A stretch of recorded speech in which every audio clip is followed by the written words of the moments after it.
صدقہ دینا، غریبوں، مساکین، فقراء پہ دولت کو خرچ کرنا، مال کو خرچ کرنا، اس کی بہت زیادہ فضیلت اور اہمیت ہے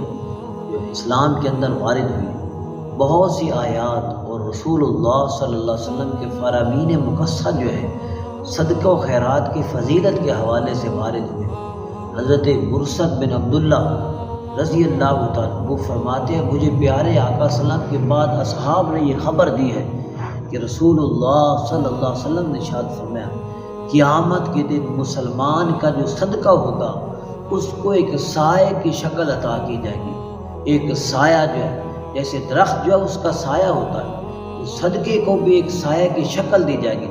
جو بندہ صدقہ و خیرات کرنے والا ہوگا وہ اس صدقے کے سائے کے نیچے کھڑا ہو جائے گا، اور جب صدقے کے سائے کے نیچے کھڑا ہوگا تو قیامت والے روز میدان محشر کی گرمی سے وہ بچ جائے گا،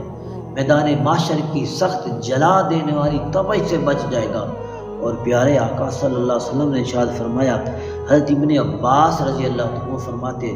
جو بندہ کسی مسلمان کی کپڑا دیتا ہے اس کو کوئی کہ وہ بدن کو چھپا لے، پیارے آقا فرماتے اللہ پاک جو ہے اس آدمی کو قیامت کے روز جنت کا سبز جوڑا عطا فرمائے گا۔ اور جو کسی بھوکے کو کھانا کھلائے گا، اللہ پاک اس آدمی کو جس نے بھوکے کو کھانا کھلایا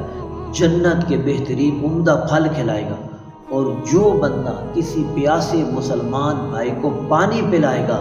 اللہ پاک قیامت کے روز جنت کی نہر سے اس کو شراب طہور پلائے گا۔ پیارے آقا صلی اللہ علیہ وسلم نے فرمایا کہ صدقہ جو ہے اللہ کے غضب کو ٹالتا ہے۔